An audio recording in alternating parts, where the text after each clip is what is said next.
पनि फेरि सुन्नुहोस्, मलाई मनपर्छ यो कथा। म जहाँ पनि जान्छु यो कथा सुनाउने गर्छु म के मेरो विद्यार्थी भाइ बहिनीहरूलाई। एउटी आमाको एउटै छोरो, ध्यान दिनु होला। अब कन्सन्ट्रेट म प्रति होस्। तपाईँ गहिराइमा सुन्नुभयो भने तपाईँलाई त्यो आमाको कथाले तपाईँलाई छुन्छ जस्तो मलाई लाग्छ। तपाईँको आमाको कथा, मेरो आमाको कथा। एउटी आमाको एउटै छोरो,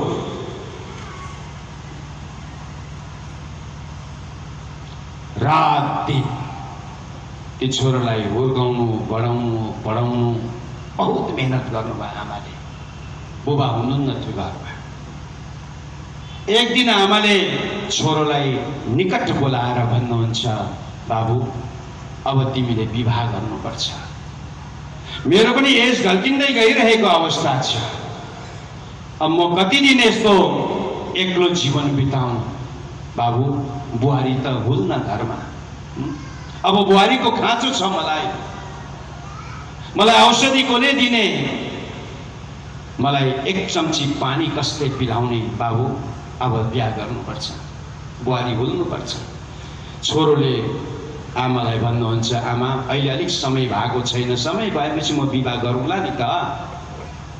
केही दिन व्यतीत हुन्छ, फेरि आमाले बाबु यता आऊ न, अब त तिमीले बुहारी ल्याउनै पर्छ। नभन्दै ठिक छ आमा 2-4 दिन पर्खिनुहोस् भनेर 2-4 दिन बादमा खुसी हुँदै छोरो घरभित्र पस्दछ।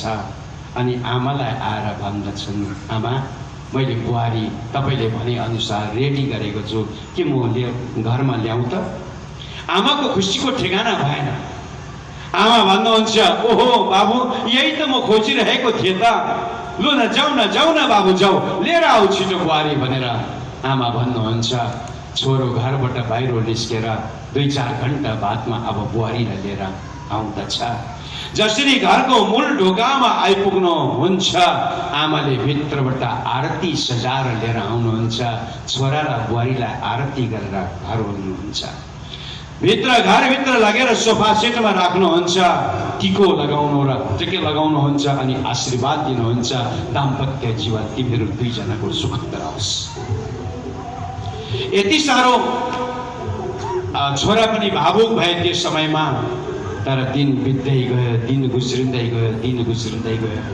लगभग 6 महिना व्यतीत भइसके पश्चात घरका श्रीमतीले श्रीमानलाई बोलाएर भन्नुहुन्छ, सुन्नुहोस् त, यी बुढियाको किचकिच अब म सहन सक्दिनँ। यी बुढियाको कति दिन म खगार सोरौँ, कति दिन पिसाब सोरौँ, कति दिन टोयलेट्समा सोरौँ, अब मेरोबाट हुँदैन। यिनलाई वृद्ध आश्रममा लगेर राखिदियो। छोरोले भन्दछ, तिमी के भन्दैछौ? जुन आमाको कोखबाट आज मैले जन्म नलिएको भए सायद तिम्रो श्रीमान म हुने थिइनँ आज। तर आज तिमीले मेरी आमालाई तिमी गाली दिँदैछौ, वृद्ध आश्रममा पुर्याइदियो भनेर भन्दैछौ तिमी। श्रीमतीले मनमा विचार गरिन्, यो समय उचित छैन भनेर 2-4 दिन फेरि उनले इन्तजार गर्ने सोच बनाइन्। 1-2 महिनाको बादमा फेरि प्रचण्ड रूप लिएर भन्दछन्, अब चाहिँ तपाईँले आमालाई वृद्ध आश्रममा पुर्याउनु भएन, घरबाट निकाल्नु भएन भने चाहिँ म तपाईँलाई डिभोर्स दिन्छु, म छुट्टा नाम पत्र तपाईँसँग म गर्नेछु, या त म माइती गएर बस्नेछु भनेर अब घरकी बुहारीले भन्न लागिन्। त्यतिखेर श्रीमान धर्म सङ्कटमा पर्नुहुन्छ। एकातिर आफूलाई जन्म दिने आमा, अर्कोतिर आफ्नो श्रीमती, कसको कुरा सुन्ने? त्यतिखेर श्रीमानले सोच्दछ, होइन अब मैले श्रीमतीलाई त खुसी पार्नै पर्छ।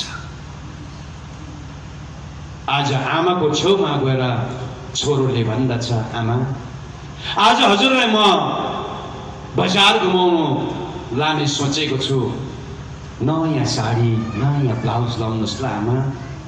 आमा पनि खुसी हुनुभयो। छोरो तेरो बाउ भएको समयमा मलाई एकपल्ट बजार घुमाउनु तेरो बाउले लगेको थियो, तर आज धेरै वर्ष बादमा छोरो तैँले आज बाउको दायित्व निभाउँदै आज मलाई बजार घुमाउनु लाने सोच त बनाएछस् तैँले। ठिक छ बाबु, म तयार हुन्छु। आमा 2-4 वटा कपडा अझै ब्यागमा पनि हाल्नुहोस् न। बाबु किन मैले 2-4 वटा कपडा चाहिँ ब्यागमा हाल्नु? बजार ती गएर फर्केर आउनुसम्म एउटा साडी म लगाइहाल्छु, ब्लाउज नयाँ लगाइहाल्छु नि त। के आवश्यकता छ अरू कपडा चाहिँ ब्यागमा हालेर लानु? बाबु होइन नि आमा, हिजो तपाईँहरू गएको बजार सानो थियो, अहिलेको बजार भनेको ठुलो भएको छ। 2-4 दिन त घुम्नु लाग्छ नि त आमा। बिचारा आमालाई केही थाहा छैन छोराको दिमागमा कुन कुरो चल्दैछ भन्ने कुरा छ।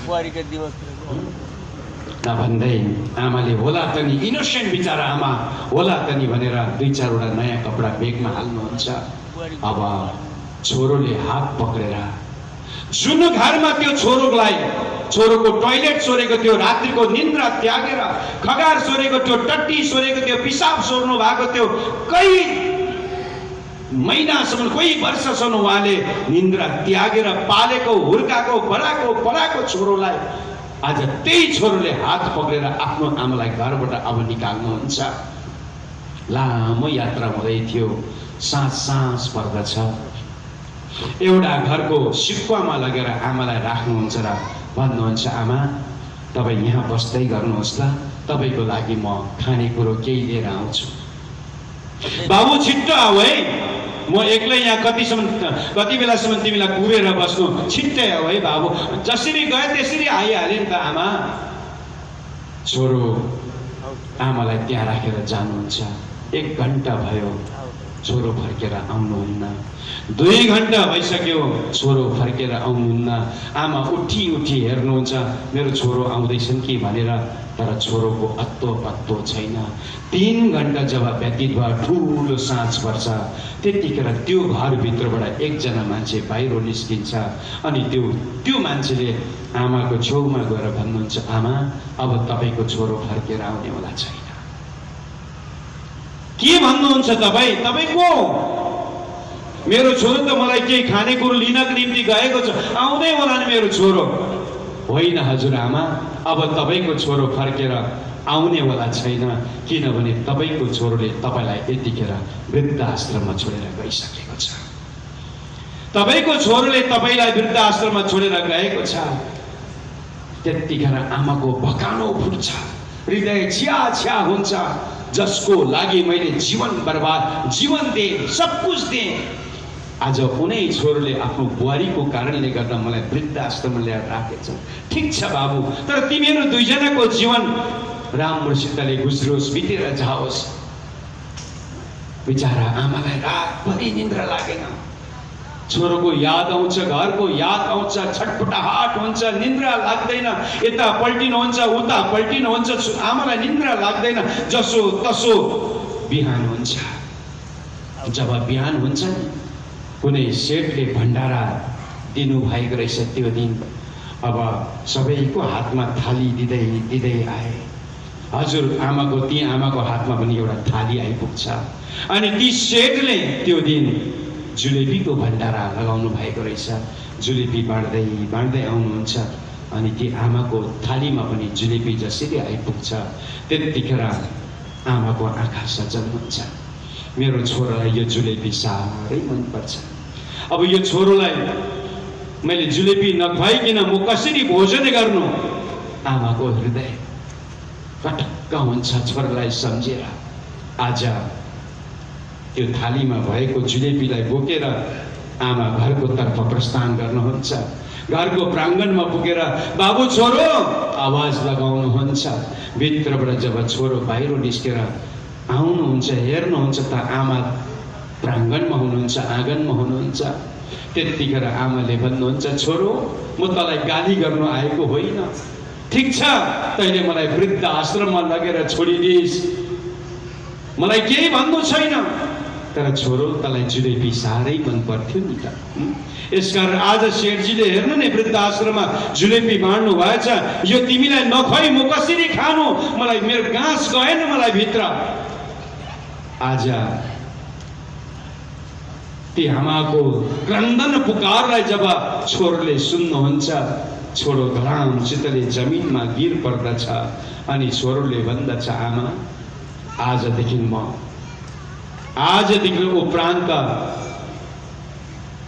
यो दुनियाँ एकपट्टि किन नहोस्, तर मलाई जन्म दिने आमा मेरो भगवान सर हो, आजदेखि तपाईको चरणमा म नतमस्तक भए भनेर छोरोले साष्टाङ्ग प्रणाम गर्नुहुन्छ।